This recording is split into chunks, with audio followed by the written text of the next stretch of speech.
I had to share this with you. This is my big rice paper plant that has been struggling. All the leaves that were growing have literally fallen off. It's like the Charlie Brown rice paper plant. Look, that one was still hanging on and now it's gone. I bet this one's about to pop off. So will the warm, dry weather save this plant? It has been suckering. So my plan is to actually raise this area up, bring in some nice well-draining soil, probably replace this, pop that guy out and put him kind of more over here. This is what he should be looking, well, he should be looking even bigger than this one, but here's one that's happy. Put my hand on there, you can see it's quite a big leaf.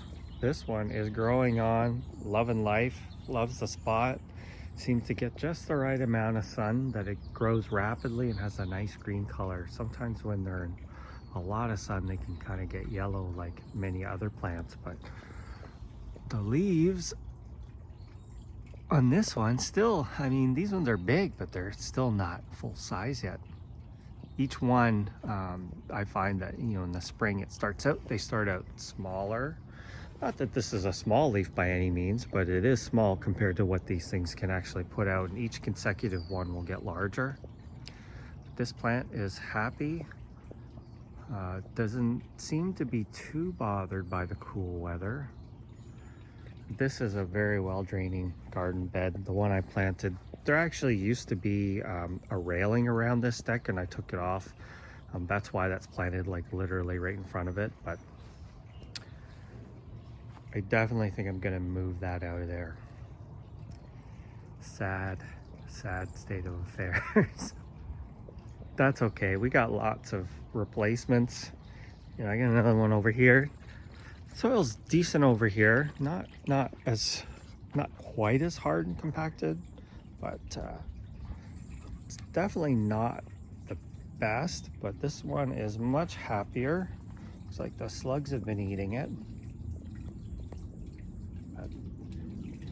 Kind of a cool plant, and this variety is the steroidal giant. Very similar, or maybe it is the same as the Tetrapanax rex that they have over in the UK and parts of Europe. The ones that we got that are known as steroidal giant came from seeds or plants that came from Japan, went to Hawaii, found their way to California, and the original plant that these have all been kind of propagated from was in a pot for a number of years, and it was actually believed to be a dwarf variety. Eventually, I guess the owner decided to stick it in the ground, and when they did that, it blew up. And that's where all of our plants come from. But it's a hard one to find. Doesn't seem like a lot of nurseries carry it. I've been kind of pulling the pups and throwing them in pots and kind of propagating them. I do have, you know, a few off of that other one. I found another pup in the yard, so I've been trying to increase the stock available. But if you are around the Portland, Oregon area, if you do drive through town, you will see these. There are quite a few large specimens around, much bigger than the ones I have. So they are around in Portland, it's just they don't seem to be commonly available. But very cool plant for your, you know, tropical garden. You want them to look more like this, even though this is a young one, and not like that. Thanks for watching.